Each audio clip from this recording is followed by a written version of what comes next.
السلام عليكم ورحمة الله وبركاته. إن الحمد لله نحمده ونستعينه ونستهديه ونستغفره ونعوذ بالله من شرور أنفسنا ومن سيئات أعمالنا. من يهده الله فلا مضل له ومن يضلل فلا هادي له.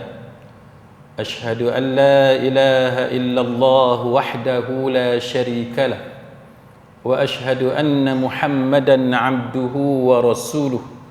اللهم صل وسلم على محمد وعلى آله وصحبه والتابعين بإحسان إلى يوم الدين.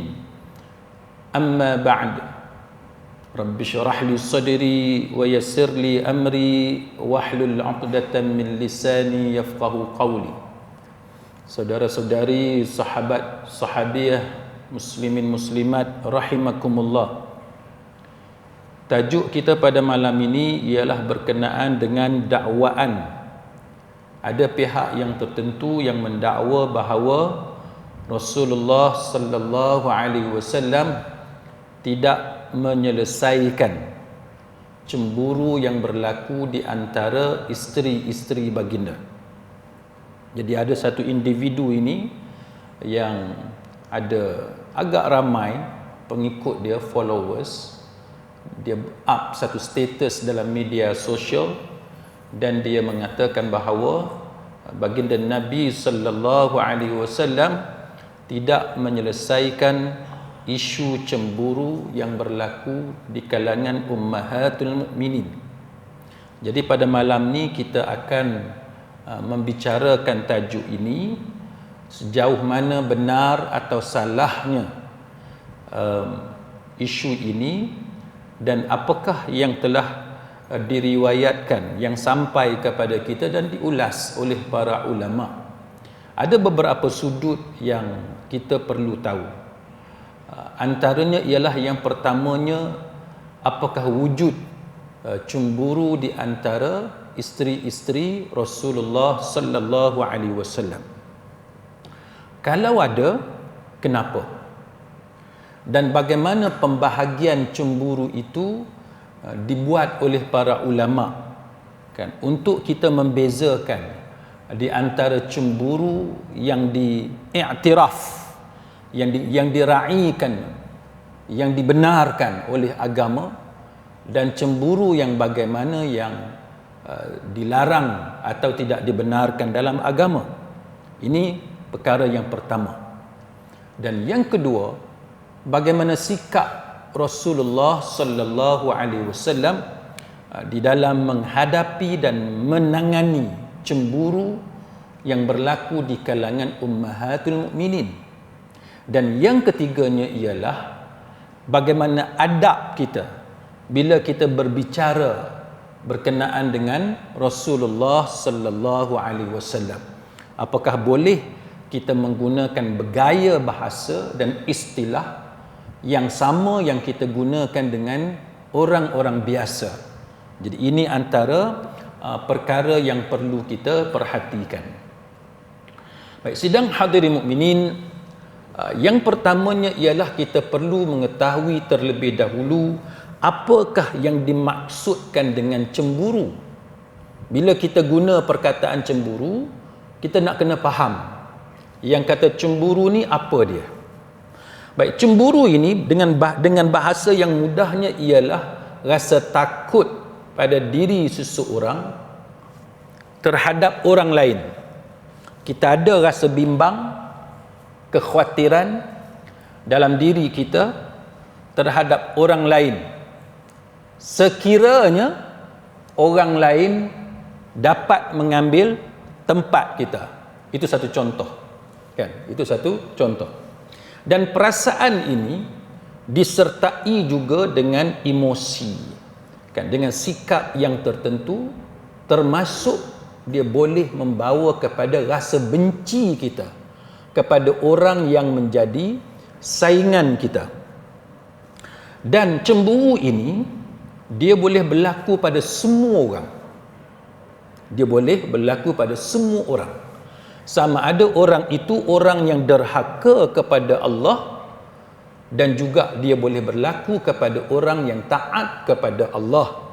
Maknanya orang beriman dan bertakwa juga boleh dihinggapi dengan perasaan cemburu. Dan cemburu ini dia punya kesan negatif dia. Dia ada positif dan negatif. Tapi punya cemburu ini dia punya kesan negatif dia sampai tahap dia boleh mendatangkan kerosakan kepada seseorang.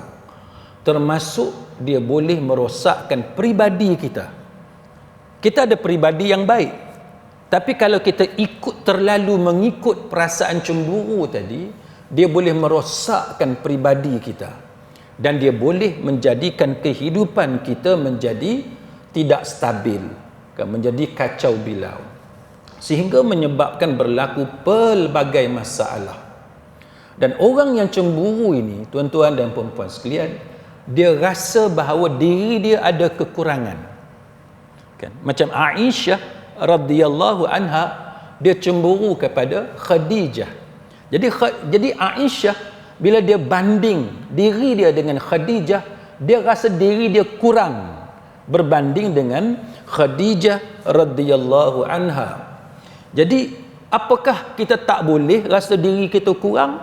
Maka para ulama bila membicarakan tentang isu macam mana Aisyah dia cemburu kepada Khadijah, mereka mengatakan bahawa itu benda biasa yang berlaku pada semua orang.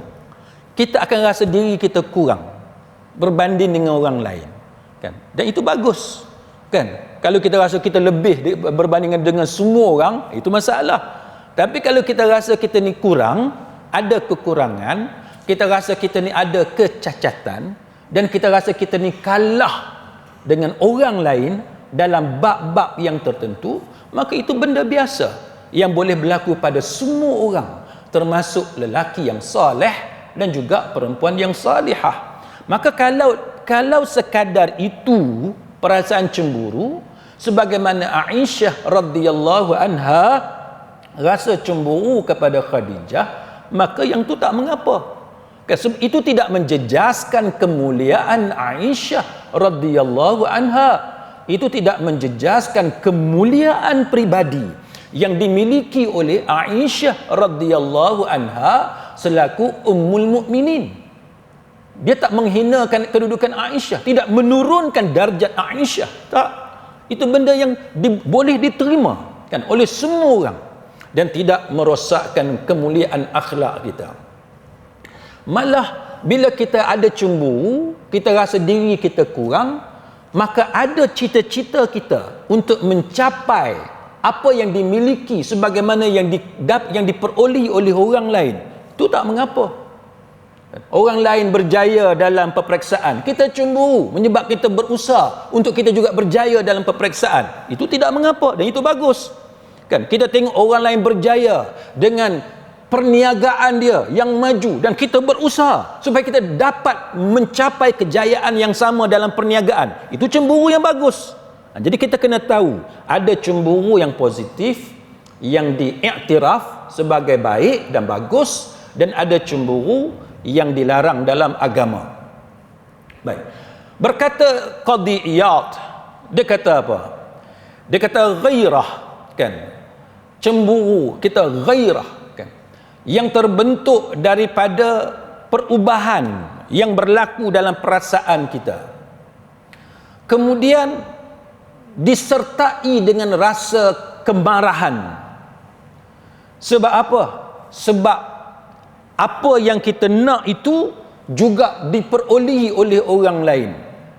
Maka dia kata, contohnya perkara yang berlaku antara suami isteri, kan? Seorang suami sudah tentulah dia mahu menjadi satu-satunya lelaki yang dicintai oleh isteri dia. Tidak ada suami yang boleh biarkan isteri dia bermesra dengan lelaki lain. Sama sebagaimana seorang wanita sudah tentu dia mahu dirinya berada dalam hati sanubari suami dia, dan dia ingin menjadi seorang perempuan, the only one, satu-satunya wanita yang dicintai oleh suami dia, dan ini adalah perasaan yang normal. Kalau ghirah seperti itu dan perasaan cemburu seperti itu, maka itu benda yang biasa yang berlaku kepada semua orang. Tapi berbeza dengan cemburunya Allah, kan? Cemburu manusia lain, cemburu Allah Ta'ala lain. Allah dia cemburu kepada makhluk dia. Contohnya apa? Apabila makhluk dia buat maksiat. Bila makhluk dia buat maksiat, derhaka kepada dia, maka Allah Ta'ala dengan kemarahan dia, kemurkaan dia, dia akan timpakan azab ke atas hamba dia. Itu contoh, kan? Yang pertamanya yang disebut oleh sebahagian ulama tentang cemburu tadi, iaitu sebahagian ulama dia membahagikan dalam bab kekeluargaan. Dia kata apa? Ada cemburu yang bagus, yang mana kesan dia apa? Dia akan memperbaiki kehidupan rumah tangga. Jadi kalau satu orang, dia kata Nabi SAW tidak menyelesaikan cemburu yang berlaku di kalangan keluarga dia, kita kena tahu cemburu yang bagaimana. Kalau cemburu itu cemburu yang diiktiraf, yang diperakui oleh agama, maka memang betul. Kita biarkan cemburu itu dan kita tidak halang cemburu yang positif. Sebab cemburu yang positif ini dia memperbaiki kehidupan kita berkeluarga. Dia jadi elok. Saling cinta menyintai. Kita cemburu kepada isteri kita cemburu kepada kita, menyebabkan hubungan kita tadi saling cinta menyintai di antara satu sama lain. Maka yang ni kita tak boleh halang. Sebab itu bagus. Cemburu yang macam ni bagus.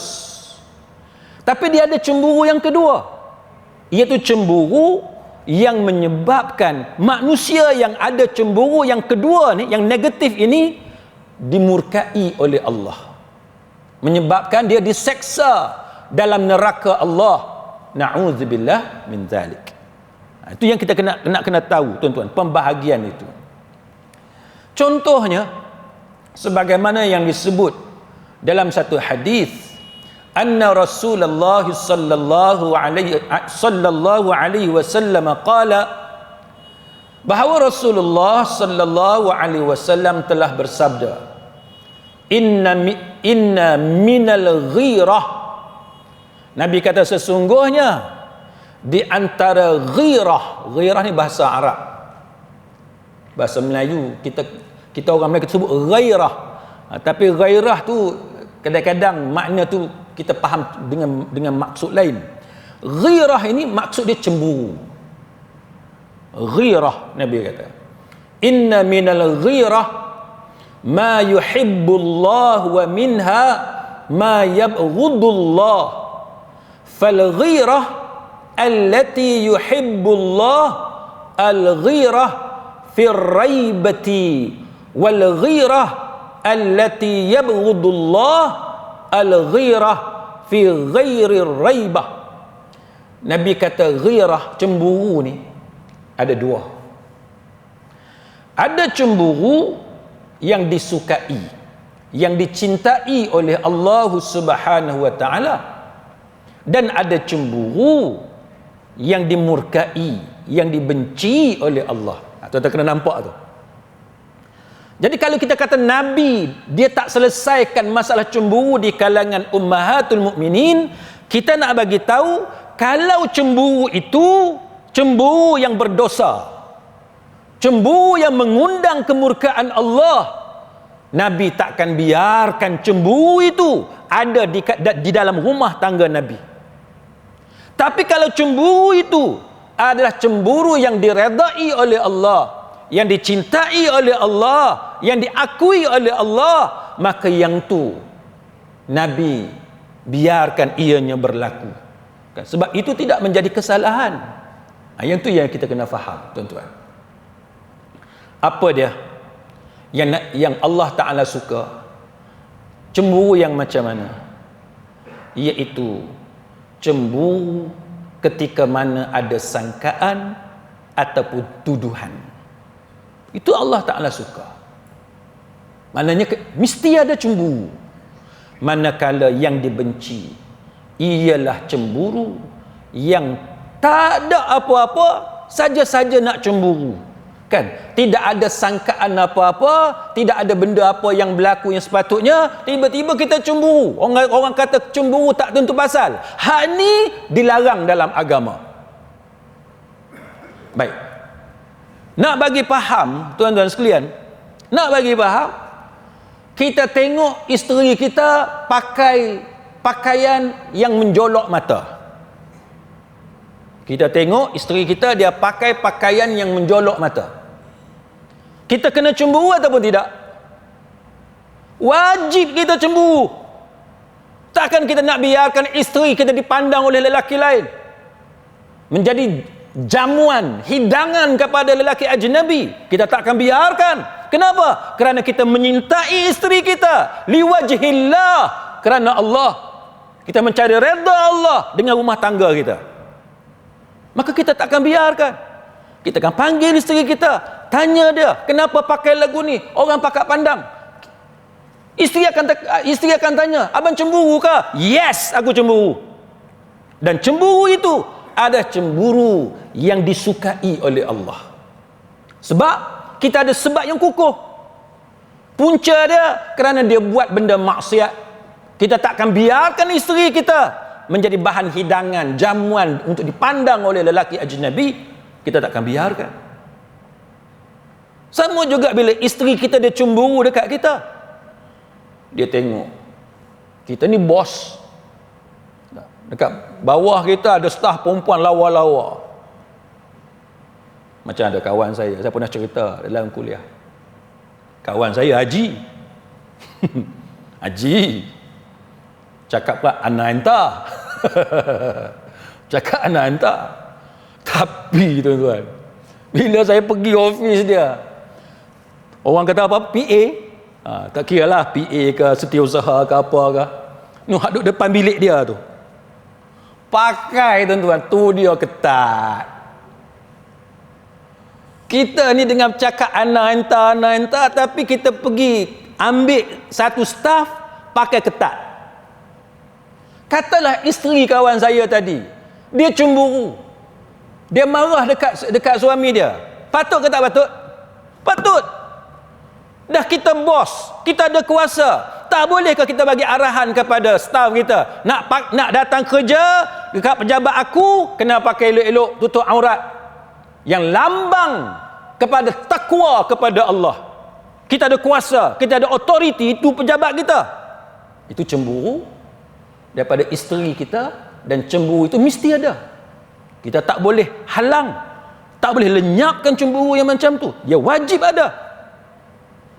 Tapi kalau isteri kita kata, abang, saya tak mau kat pejabat abang tu staf perempuan, saya nak lelaki semua.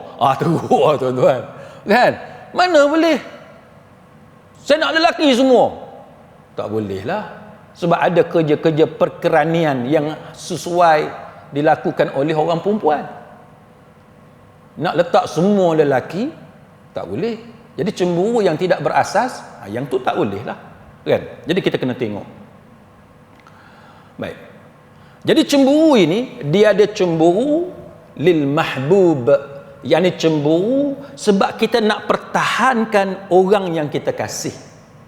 Kita sayang kat isteri kita sayang kat suami kita sayang kat anak kita ada cemburu. Maka yang tu lil mahbub, kan? Sebab kita nak pertahankan orang yang kita sayang.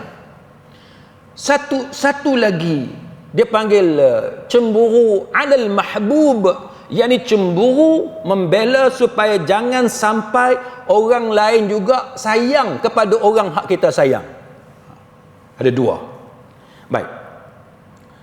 Maka cemburu dengan sebab kita ni nak pertahankan orang yang kita sayang. Dan sudah tentu kita ada emosi. Kan? Kita ada emosi. Bila kita cemburu, muka kita lain. Body language kita lain. Maka dia ada emosi dia. Dia ada emosi dia. Maka emosi dia tadi berlaku adanya emosi itu kerana dia nak mempertahankan orang yang dia sayang. Contoh apa dia, tuan-tuan? Contoh para nabi dan rasul, kan? Contohnya para rasul yang diutuskan oleh Allah Subhanahu wa taala. Macam mana mereka ini ada emosi bila berhadapan dengan golongan yang menyekutukan Allah. Maka kita kena ada cemburu. Kita tak boleh biarkan, kita tak boleh redha orang mensyirikkan Allah Subhanahu wa taala. Yang ni contoh yang mana kita takkan biarkan benda tu berlaku. Baik. Maka bila kita berbalik kepada cemburu yang berlaku kepada ummahatul mukminin, kita tengok beberapa contoh. Salah satunya sebagaimana riwayat daripada Anas bin Malik radhiyallahu anhu. Apa kata Anas? Anas kata, kana Nabi sallallahu alaihi wasallam inda ba'd nisa'ih. Satu ketika, kan, once upon a time, ada satu ketika Nabi sallallahu alaihi wasallam berada di rumah salah seorang daripada isteri Nabi. Lepas tu Anas kata apa? Anas kata, fa arsalat ihda ummahatil mu'minin bisahfatin fiha ta'am فضربت التي النبي صلى الله عليه وسلم في بيتها يد الخادم فسقط الصحفة. Jadi apa yang berlaku, ada satu orang isteri yang tak dinamakan siapa dia. Ada satu orang isteri Nabi hak lain, dia kirim satu bekas yang dalam bekas tu ada makanan. Dalam bekas tu ada makanan. Bila tengok dalam bekas tu ada makanan, isteri Nabi yang tak dinamakan siapa dia ni, yang mana dia tu tuan rumah, rumah itu kepunyaan dia, yang Nabi pergi tu, dia macam kita kata dia tepis tangan pelayan yang bawa makanan tadi. Tepis. Sebab apa? Cemburu. Sebab cemburu. Kan? Maka bila dia tepis, mangkuk tu, bekas tu jatuh dan pecah. Jatuh dan pecah.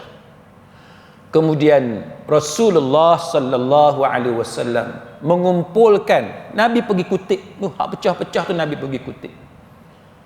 Nabi kutip apa bekas makanan yang pecah, dan Nabi kutip sekali dengan makanan yang bertaburan tadi. Nabi kutip. Bila Nabi kutip, tuan-tuan, sambil-sambil Nabi kutip tu, Nabi kata apa? Nabi kata apa, tuan-tuan? Wa yaqul, Nabi kata, gharat ummukum. Nabi kata, telah cemburu ibu kamu.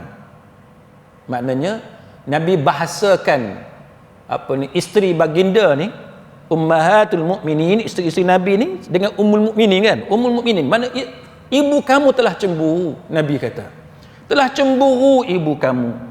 Lalu Nabi tahan pelayan tadi, dan Nabi bagi dekat dia mangkuk yang isteri yang ada dengan Nabi itu, untuk diberikan kepada isteri Nabi hak kirim mangkuk tadi dengan makanan tadi.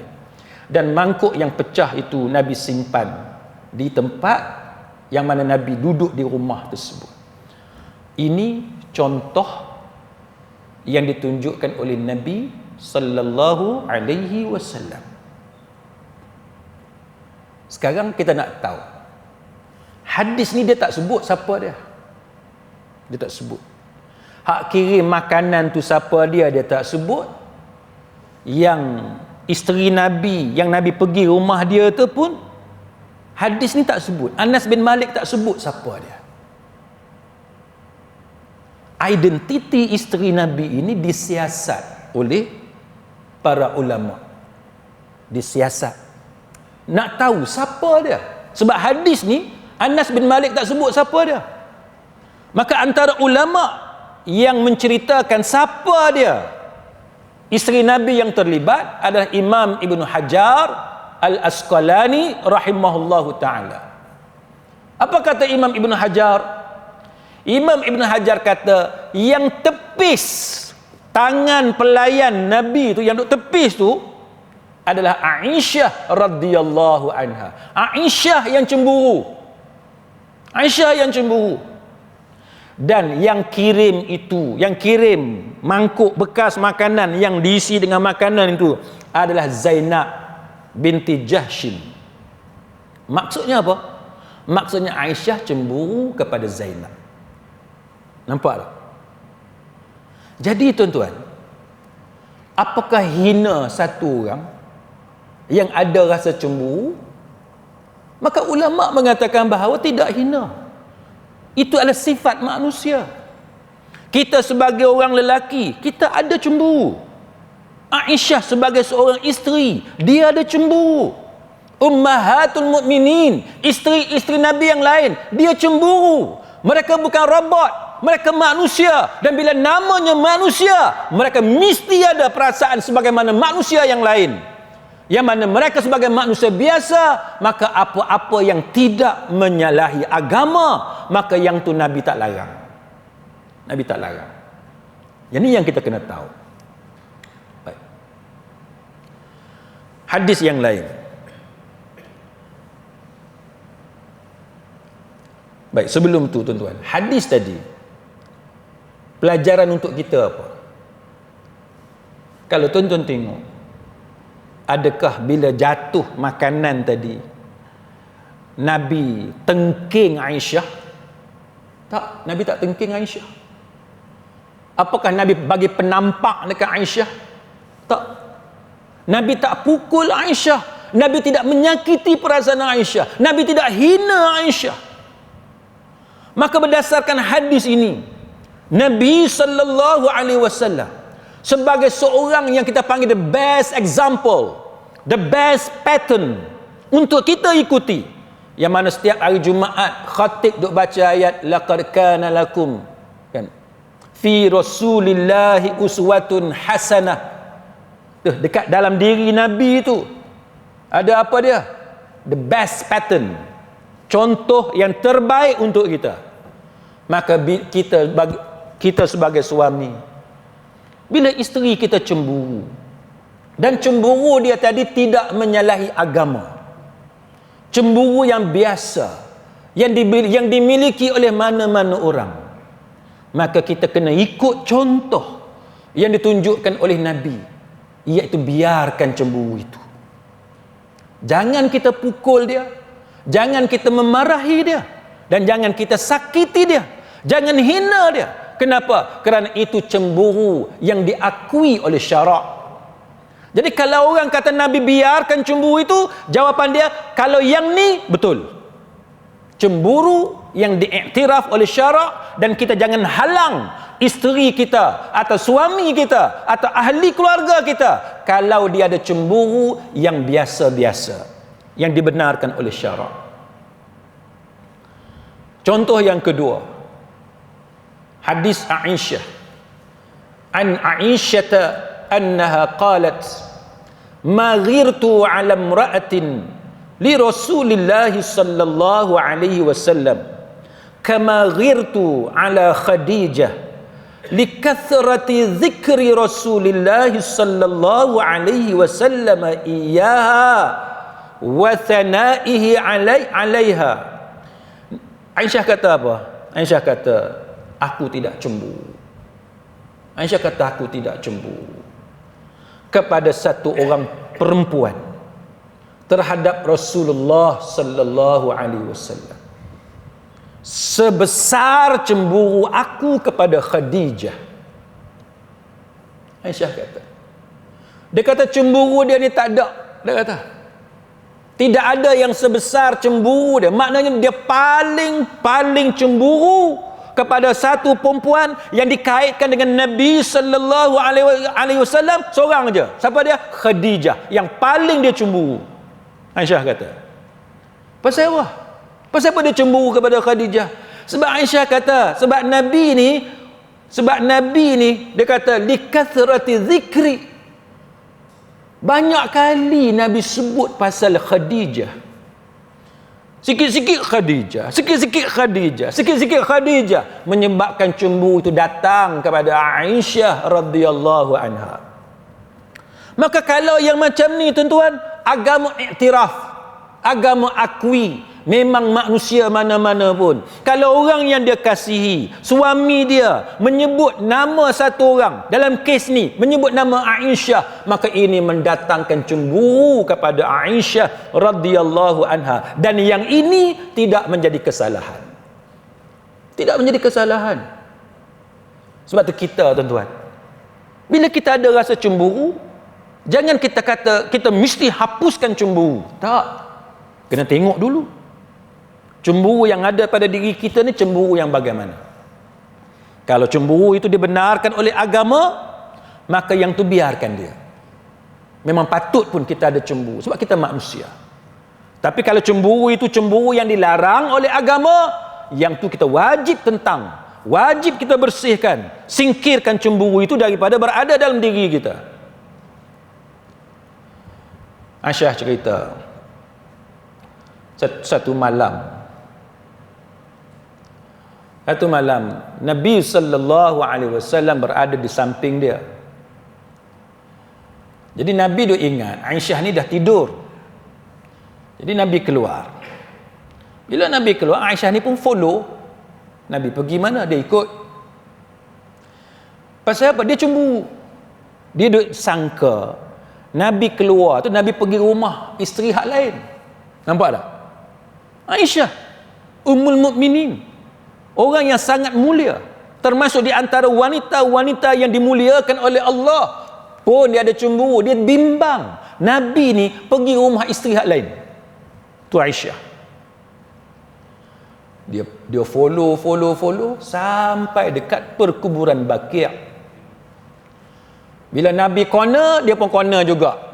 Dia ikut semua. Bila Nabi jalan cepat-cepat, dia pun jalan cepat-cepat. Lalu dia dapat mengejar Nabi. Dan Nabi tanya dekat dia, kenapa kamu wahai Aisyah? Nampak dada tu duduk, apa orang kata, turun naik. Lalu Aisyah kata, aku bagi tahu kepada dia benda yang berlaku. Yang kebimbangan dia tu takut Nabi pergi rumah isteri hak lain sebab dia cemburu. Maka Nabi kata dekat Aisyah, apakah kamu mengira Allah dan Rasulnya akan menzalimi kamu? Maknanya Nabi takkan buat zalim kepada Aisyah. Itu giliran Aisyah. Takkanlah masa giliran Aisyah Nabi nak pergi rumah isteri hak lain pula. Giliran Aisyah. Nabi berlaku adil dalam berpoligami. Baik. Maka bila kita tengok benda-benda yang macam ni tuan-tuan, maka apa sikap kita? Kita sebagai suami dan kita sebagai isteri, bila kita melayari rumah tangga, yang pertamanya ialah kita kena bertakwa kepada Allah. Kita kena takwa kepada Allah. Dan bila cemburu ini, kita kena ambil sikap sederhana.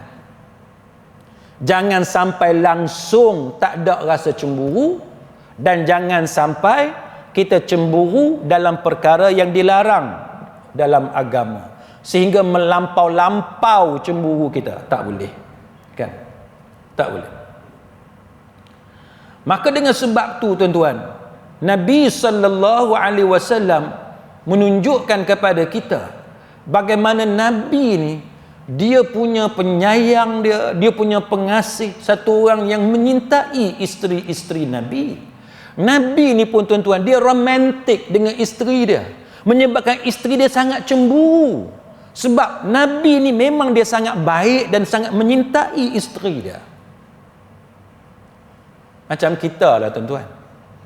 Bila kita buat baik kepada isteri kita akan sangat menyintai kita. Tapi kalau kita tidak pandai romantik, kita tak pandai bercinta, berkasih sayang dengan isteri pun benci kat kita. Dia tak peduli. Sebab dia tak suka. Jadi Nabi tunjuk contoh. Apa contoh sehingga menyebabkan Nabi ni sangat-sangat disayangi oleh isteri baginda, dan sehingga menyebabkan Aisyah dan isteri Nabi hal lain sangat cemburu kepada Nabi. Contohnya ialah Aisyah, Dia kata Nabi ni kalau dia di rumah, dia sangat sibuk membantu isteri-isteri baginda. Kecuali bila datang waktu semayang, Nabi pergi semayang. Ini nombor satu. Yang menyebabkan isteri Nabi sangat cemburu kepada Nabi. Sebab dia selalu dengan isteri dia. Isteri dia tengok dekat rumah tu apa benda yang dia boleh tolong. Ini yang menyebabkan isteri Nabi cemburu. Cemburu tu kenapa? Sebab dia muncul kerana percintaan, kerana kasih kepada Nabi. Sehingga kan Imam Bukhari dia ambil perkataan Aisyah tadi dan dia masukkan dalam 2 bab dalam Sahih Bukhari. Iaitu yang pertamanya bab muamalat satu orang suami dengan isteri dia. Macam mana muamalat suami yang sepatutnya dengan isteri dia. Yang keduanya Imam Bukhari dia buat satu lagi bab, dia ambil juga perkataan Aisyah, iaitu bab bagaimana seorang suami tolong isteri dia. Nah itu, tuan-tuan sekalian. Urwah, dia pernah tanya dekat Aisyah, Nabi ni bila dekat rumah dia buat apa? Aisyah kata, dia buat seperti mana yang kamu buat ketika membantu isteri. Apa dia? Jahit ataupun repair kasut selipar, jahit baju, angkat air dan sebagainya. Sebagaimana suami-suami yang lain buat, itu yang dilakukan oleh Nabi sallallahu alaihi wasallam. Dan kata Imam Ibn Hajar kata apa? Imam Ibn Hajar kata hadis ini menunjukkan bagaimana rendah hatinya Nabi dan bagaimana Nabi meninggalkan perasaan sombong dan bagaimana Nabi ni tolong isteri dia. Itu yang menyebabkan isteri Nabi ni sangat cemburu kepada Nabi. Jadi kita tak boleh kata kita mesti hapuskan cemburu, tak boleh. Cemburu mesti ada, tapi cemburu yang baik, kan? Cemburu yang elok. Jadi itu contohnya, tuan-tuan sekalian. Satu lagi contoh, tuan-tuan sekalian, ialah bagaimana Nabi ni, tuan-tuan sekalian, dia larang, disebut dan dia cuba supaya jangan ada orang lain mencela isteri dia. Itu yang dilakukan oleh Nabi, sehingga menyebabkan Nabi sangat dicintai oleh ummahatul mukminin. Macam dalam kes yang saya sebut tadi, bila Aisyah tepis mangkuk bekas makanan yang Zainab hantar tu, Nabi kata apa? Nabi kata ibumu cemburu. Apa kata Imam Ibn Hajar? Dia kata apa yang Nabi lakukan itu untuk halang orang lain daripada mencela Aisyah. Nabi sebut tujuan dia apa? Supaya jangan ada orang lain mencela Aisyah. Macam kita, tuan-tuan, kita sebagai suami, jangan kita bercakap pasal isteri kita. Kita tak puas hati dengan isteri kita depan anak-anak, sehingga anak-anak pun berani condemn isteri kita depan kita. Ni kadang-kadang kita tak puas hati dengan isteri kita, kita tak puas hati dengan suami kita, kita condemn pasangan kita, spouse kita, partner kita depan anak-anak, sehingga kan anak-anak pun pandai condemn ayah dia, pandai condemn ibu dia di depan ibu dia, depan ayah dia. Tak betul. Nabi bila jatuh saja pinggan mangkuk tu, Nabi sendiri kutip dan Nabi sebut ibumu sedang cemburu. Imam Ibn Hajar kata kerana Nabi nak halang orang yang ada dekat situ daripada menghina Aisyah. Nampak tak? Jadi itu maksudnya apa? Maksudnya cemburu itu dipertahankan oleh Nabi. Memang Nabi pertahankan cemburu Aisyah. Aisyah boleh cemburu, boleh cemburu. Baik. Jadi apa yang kita boleh pelajari, tuan-tuan? Iaitu kita kena bijak di dalam menangani cemburu yang ada dalam rumah tangga. Kita sebagai suami kena ada skill bagaimana cara nak kontrol nak tenangkan isteri kita dengan cemburu yang ada kepada mereka. Bukan suami sahaja, isteri pun dia kena ada skill bagaimana nak kontrol cemburu yang ada pada suami dia, supaya segala masalah rumah tangga tadi dapat diatasi dengan sebaik-baik yang mungkin. Jadi Imam Ibn Hajar kata, itu adalah contoh macam mana Nabi bagi excuse, keuzuran di atas apa yang dilakukan oleh Aisyah radhiyallahu anha. Dan Imam Ibn Hajar kata cemburu itu memang tabiat semula jadi yang tidak mungkin untuk kita nafikan. Kita kena terima yang tu. Dan Imam Ibn Hajar kata, para ulama yang mensyarahkan, yang menghuraikan hadis ini, mereka kata apa? Mereka kata bahawa hadis ini menjadi isyarat kepada kita semua, khususnya kepada para suami, supaya tidak menghukum isteri yang cemburu dengan sebab-sebab yang dibenarkan oleh syarak. Maka bila isteri kita cemburu, jangan hukum dia, biarkan dia cemburu. Malah kita kena pertahankan maruah dia. Jangan biarkan sesiapa mencela isteri kita sebab dia cemburu. Itu kata Imam Ibn Hajar. Maknanya kita sebagai suami jangan hukum isteri kita bila dia cemburu. Jangan hukum, biarkan dia cemburu. Ini adalah sunnah yang diajarkan oleh Nabi sallallahu alaihi wasallam. Baik.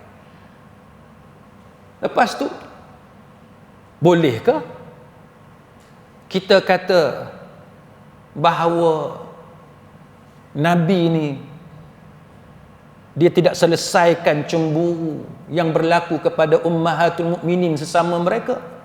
Yang ni yang kita kata adab, tuan-tuan. Adab. Walaupun benda tu betul sekalipun, tapi adab kena ada. Saya ambil contoh, tuan-tuan. Kita bercakap dengan yang di Pertuan Agong, adakah sama sebagaimana kita bercakap dengan kawan-kawan kita? Tak sama. Istilah kita membahasakan diri, body language, cara kita berdiri, cara kita bertutur dah beza dah. Padahal kita nak cakap benda sama, isu sama, kita nak bahasakan diri kita nak bahasakan diri dia, tapi kita dengan yang di Pertuan Agong lain. Kalau dibandingkan cara kita bercakap dengan jiran kita, dengan ahli keluarga kita, adik-beradik, lain. Tak payah yang di Pertuan Agong, TYT kita, gubernur datang masjid kita, gubernur datang melawat, kita buat jamuan dan sebagainya, rakyat jelata pakat jumpa dengan TYT, tuan yang terutama. Adakah cara kita bercakap dengan TYT, dengan gubernur Pulau Pinang ni sama sebagaimana kita bercakap dengan jiran sebelah rumah? Tak sama, tuan-tuan, lain. Sebab apa? Sebab kita mesti ada etika, mesti ada adab. Itu dengan TYT pun kita kena ada adab, dengan yang di Pertuan Agong pun kita kena ada adab, dengan Raja Melayu pun kita kena ada adab. Apatah lagi kalau kita bercakap tentang susuk yang paling mulia di alam ini, iaitu Rasulullah sallallahu alaihi wasallam. Tak boleh kita bercakap dengan bahasa yang sama, istilah yang sama, lenggok yang sama sebagaimana kita bercakap pasal orang lain. Tak boleh. Itu bermakna kita tidak beradab dengan Rasulullah sallallahu alaihi wasallam. Contohnya dalam surah An-Nur ayat 62 hingga 64. Allah Ta'ala kata apa? A'udzu billahi minasyaitonir rajim. Innamal mu'minuna alladhina amanu billahi wa rasulihi wa idza kanu ma'ahu ala amrin jami'in lam yadhhabu hatta yasta'dhinuh. Sampai habis ayat tu.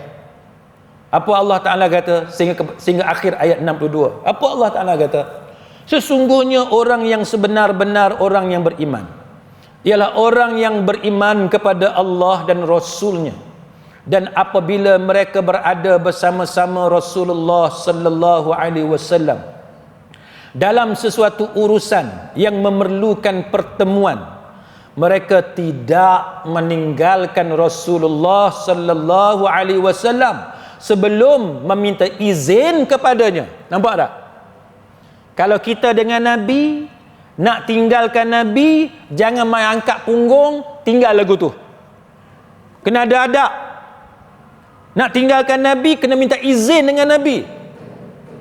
Macam kita dengan, tengok kita dengan yang di Pertuan Agong, dengan Raja Melayu, terima peringat sebagai contoh di istana.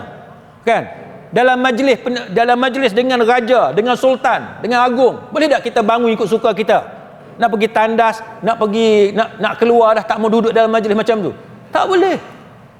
Dia ada etika dia. Apatah lagi dengan Nabi. Maka dengan Nabi ni, dalam ayat 62 surah An-Nur, kalau kita berjumpa dengan Nabi, nak tinggalkan majlis bersama-sama dengan Nabi, kena minta izin dulu. Kena minta izin dulu. Sesungguhnya orang-orang yang meminta izin kepadamu, yakni kepada Nabi, mereka itulah orang-orang yang beriman kepada Allah dan Rasulnya. Mana orang yang beradab dengan Nabi itulah yang sebenarnya beriman kepada Allah dan Rasulnya. Jadi mafhum mukhalafah dia apa? Siapa yang tidak minta izin, dia tidak beradab dengan Nabi, dan dia bukan sebenarnya yang benar-benar beriman kepada Allah dan Rasul. Ni tuan-tuan. Maka apabila mereka meminta izin kepadamu kerana sesuatu keperluan, berikanlah keizinan kepada siapa yang kamu kendaki di antara mereka, dan mohonlah keampunan untuk mereka kepada Allah. Sesungguhnya Allah Maha Pengampun lagi Maha Penyayang. Lepas tu ayat 63, la taj'alu du'a ar-rasul bainakum ka du'ai ba'dikum ba'da qad ya'lamu Allahu alladhina sallaluna minkum liwadha. Allah Ta'ala kata apa? Allah Ta'ala kata, janganlah kamu, la taj'alu du'a ar-rasul, jangan kamu jadikan panggilan Rasul di antara kamu tu seperti kamu duk panggil sebahagian kamu yang lain. Tak boleh panggil Muhammad, tak boleh. Kena panggil ya Rasulullah. Tak boleh macam kita panggil adik kita, tak boleh macam kita panggil jiran kita, tak boleh. Dengan Nabi kena ada adab, kena ada adab. Jadi ini adalah contoh kan, yang menunjukkan kepada kita bahawa dengan Nabi kita kena muliakan Nabi, kena beradab dengan Nabi sallallahu alaihi wasallam. Kan, kita tak boleh buat sebagaimana kita dengan orang lain. Mungkin benda yang sama kalau kita buat dengan adik kita, itu tidak dipanggil menghina. Tapi bila kita buat kepada Nabi, itu menunjukkan kita ni biadab, kurang ajar kepada Nabi. Maka itu yang membezakan, tuan-tuan sekalian. Jadi apa yang kita boleh ambil pelajaran daripada ayat tadi, menunjukkan kepada kita bahawa orang yang benar-benar beriman, mereka itu akan memuliakan Nabi sallallahu alaihi wasallam. Kan? Dia tidak akan buat Nabi ni macam orang biasa.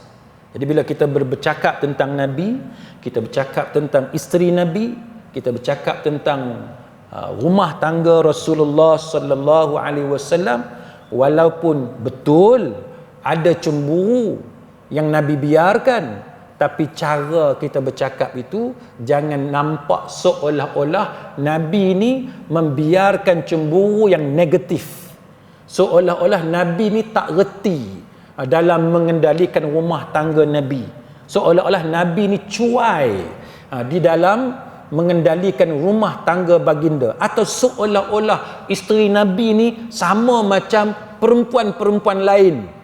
Tak boleh. Kita kena letak ummahatul mukminin di tempat yang mulia. Kita tak boleh letak sebaris dengan wanita biasa, tak boleh. Jadi sidang hadirin mukminin, mudah-mudahan ada sedikit manfaat kepada kita semua untuk kita memahami tentang boleh ataupun tidak kita mengatakan bahawa bahawa Nabi sallallahu alaihi wasallam tidak menyelesaikan isu cemburu yang berlaku di kalangan ummahatul mukminin. Jadi jawapan kita sebagai kesimpulannya tuan-tuan sekalian, bukan Nabi tidak menyelesaikan, tetapi kerana cemburu itu ada dua. Ada cemburu yang diakui oleh syarak, yang tidak dihalang kepada kita untuk memiliki cemburu itu, malah kita mesti ada cemburu itu yang pertama. Dan yang keduanya cemburu yang dihalang, cemburu yang wajib kita tinggalkan, ialah cemburu yang keterlaluan ataupun cemburu yang tidak ada sebab yang dibenarkan oleh syarak. Maka yang tu perlu diselesaikan, kan, perlu dihadapi untuk supaya tidak mendatangkan kesan yang buruk kepada rumah tangga kita. Dan yang ketiganya ialah bila kita berbicara tentang Nabi, jangan kita buat Nabi itu macam kawan kita. Mesti ada lunas bahasa yang baik. Kita pilih bahasa yang sesuai, istilah yang sesuai untuk kita memperkatakan tentang batang tubuh yang mulia, iaitu Rasulullah sallallahu alaihi wasallam, dan juga isteri-isteri Nabi yang kita panggil sebagai ibu kepada orang-orang yang beriman, ummahatul mukminin. Wallahu a'lam. Aqul qawli hadha wa astaghfirullahal azim li wa lakum. Wassalamu alaikum warahmatullahi wabarakatuh. Subhanakallahumma wa bihamdik ashhadu an la ilaha illa anta astaghfiruka wa atubu ilaik.